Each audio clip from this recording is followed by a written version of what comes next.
സ്കാൻഡ്രയുടെ ഒരു syringe പമ്പാണ്. SP105 എന്നുള്ള മോഡലാണ്. നമുക്ക് ഇതിന്റെ വർക്കിംഗ് ഒന്ന് നോക്കാം.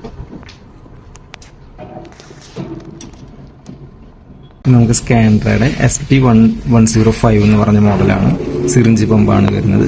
മെഷീൻ പവർ കണക്ട് ചെയ്തിട്ടുണ്ട്. ഇതാണ് മെഷീന്റെ ഓൺ ബട്ടൺ വരുന്നത്.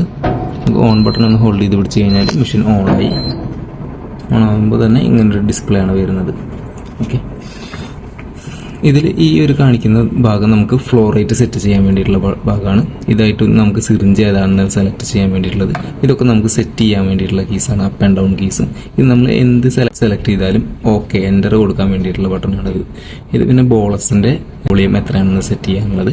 ഇത് ഒക്ലൂഷൻ, നമുക്ക് ഇതിന് എന്തെങ്കിലും ബ്ലോക്ക് എന്തെങ്കിലും തടസ്സങ്ങൾ ഉണ്ടെന്നുണ്ടെങ്കിൽ ഒക്ലൂഷന്റെ ലെവൽ സെൻസ് ചെയ്യുന്നതിന് വേണ്ടിയിട്ടുള്ള ഒരു ഓപ്ഷനാണ് ഇത് വരുന്നത്. ഇതാവുമ്പോൾ നമുക്ക് ഡ്രഗ് സെലക്ട് ചെയ്യാൻ വേണ്ടിയിട്ട് മെഷീനിൽ ഏത് ഡ്രഗാണ് ഇപ്പോൾ പേരോടെ എഴുതി കാണിക്കുന്നുണ്ടോ അത് സെലക്ട് ചെയ്യാൻ വേണ്ടിയിട്ടുള്ള ഒരു ഓപ്ഷനാണ്. ഇത് നമുക്ക് ഇൻഫ്യൂഷൻ വോളിയം, എത്ര വോളിയം നമുക്ക് ഇൻഫ്യൂഷൻ ചെയ്യണം എന്നുള്ളത് സെറ്റ് ചെയ്യാൻ വേണ്ടിയിട്ടുള്ള ഓപ്ഷനാണ്. ഇതായിട്ട് മ്യൂട്ട്, എന്തെങ്കിലും അലാംസ് വന്നു കഴിഞ്ഞാൽ മ്യൂട്ട് ചെയ്യാനുള്ള ബട്ടണും. ഇത് വരുന്നത് സ്റ്റാർട്ടും സ്റ്റോപ്പും, നമുക്ക് ഇഞ്ചക്ഷൻ സ്റ്റാർട്ട് ചെയ്യാൻ വേണ്ടിയിട്ടുള്ള സ്റ്റാർട്ടും സ്റ്റോപ്പും വരുന്നത്. ഇത് പർജ് ബോളസ് ചെയ്യാൻ വേണ്ടിയിട്ടുള്ള ഓപ്ഷൻ. അങ്ങനെയാണ്. ഇതാണ് ഇതിന്റെ പ്ലഡ്ജർ വരുന്നത്. ഇതാണ്, ഇവിടെയാണ് നമ്മൾ സിറിഞ്ച് ലോഡ് ചെയ്യുക. സിറിഞ്ചിൽ ഇങ്ങനെ ലോക്കാക്കിയിട്ട് കഴിഞ്ഞാൽ ഇത് മൂവ് ആവില്ല. ഇങ്ങനെ ആക്കി കഴിഞ്ഞാൽ നമുക്കിത് മൂവ് ചെയ്യിപ്പിക്കാൻ പറ്റും. അതുപോലെ തന്നെ സിറിഞ്ച് ഹോൾഡർ വരുന്നത് ഇവിടെയാണ്. നമുക്കിങ്ങനെ ഓപ്പൺ ചെയ്ത് ഇതുപോലെ വെക്കാം. നമ്മൾ സിറിഞ്ചിൽ നമുക്ക് ആവശ്യാനുസരണം നമ്മൾ മെഡിസിൻ ലോഡ് ചെയ്തിട്ട്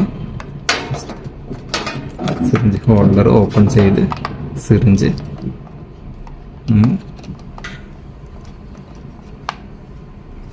ഇതിൽ ഈ ഒരു ലോക്കിലേക്ക് സിറിഞ്ച് ഇറക്കി വെച്ച് ഹോൾഡർ കറക്റ്റ് ആക്കി വെക്കാം. ഓക്കെ, ഇവിടെയാണ് നമുക്ക് മെഷീന്റെ ഓൺ ഓഫ് ബട്ടൺ വരുന്നത്. ജസ്റ്റ് പ്രസ് ചെയ്ത് കഴിഞ്ഞാൽ മെഷീൻ ഓണായി.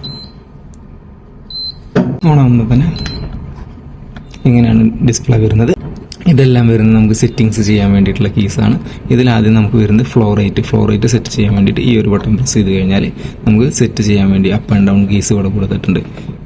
ഈ ആദ്യം കാണുന്ന അപ്പ് ആൻഡ് ഡൗൺ കീ വരുന്നത് പോയിന്റിന് ശേഷം വരുന്ന ഇത് അഡ്ജസ്റ്റ് ചെയ്യാൻ വേണ്ടിയിട്ടാണ്. ഓക്കെ, ഇപ്പുറത്ത് വരുന്നത് ഇതിന്റെ നേരെ മുകളിലുള്ള ഡിജിറ്റ്, ഇപ്പുറത്ത് വരുന്നത് 50, 60 അങ്ങനെയായിട്ട് നമുക്ക് ചെയ്യാം. ഇപ്പുറത്ത് 100, 200 അങ്ങനെ 150, 250 അങ്ങനെ നമുക്ക് ഇതിൽ സെറ്റ് ചെയ്യാം.